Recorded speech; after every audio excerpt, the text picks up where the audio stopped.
We think it's quite interesting. What we found interesting is that foreign investors were not really in the market last year, but local investors drove the market up. And I think so often we like to see that confidence in a market from the local investors. And I think a lot of the foreign investors haven't been there, but that's one. Thailand and Indonesia are two favorite markets in Southeast Asia.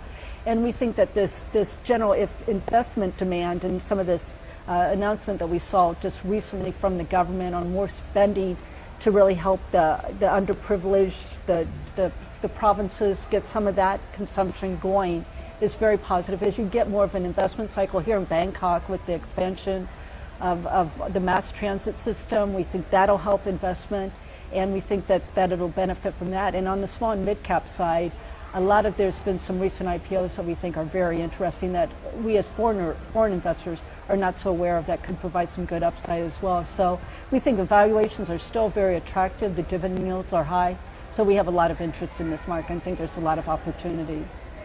Oh, how much upside, how much upside? Oh, it's difficult for me to determine how much upside in the market. I think you should get 10 to 15% upside anyway. I think, and from some of these stocks, you should get even more upside, depending on the valuation level. Some of these maybe, further in the year, maybe we see a bigger improvement in consumption, particularly in the provinces. That should feed through. If we see some good farm policy coming through, that should start to feed through. So again, we tend to be stock-specific investors trying to find out those opportunities that are going to outperform the general market as well. Our opinion is that small caps should probably outperform. It'll be we have so many different markets in Asia, but it's the first time in a long time that we've seen the discount of the small caps relative to the large cap much wider than it's been in so many of the markets in China, in India, Australia, Taiwan. All these markets are trading at Indonesia, they're trading at discounts to the large caps. And we think that we haven't seen that before. Last year we saw underperformance of small caps. The last few years small caps have underperformed. Again, it's very specific to different markets, but we think this year will be a catch-up, particularly if we see that stronger growth coming through. It should be very good for small cap stocks.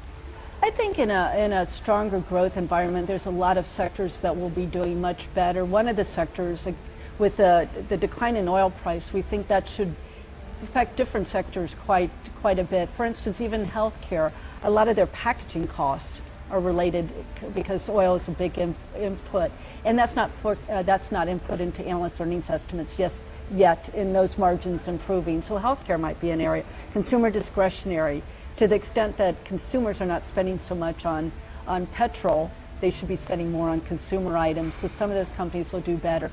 Technology is an area that we still see a lot of opportunity. Again, the semiconductor stocks, there's some, even the petrochemical sector might do a little bit better with lower oil price. So we see a number of these sectors benefiting. One of the areas that we haven't seen so much demand, but we think will start to improve, is the industrials. And again, that includes some of the petrochemical stocks, some of the machinery stocks that will be doing, companies that are benefiting from automation.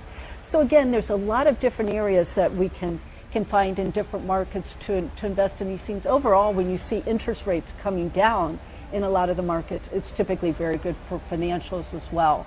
So maybe some of your property companies in China, we've already seen brokers doing better.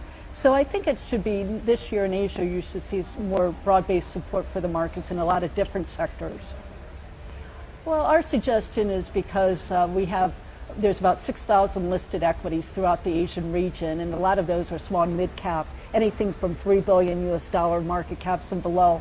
There's a lot of stocks out there, and there's some pitfalls out there. There's these companies are small, sometimes they're not the most transparent stocks, so that's why we recommend investing in a diversified investment fund, simply because the professional investor has the time to sift through these stocks and do their screening and hopefully find out the companies that are going to perform better than some of the other ones.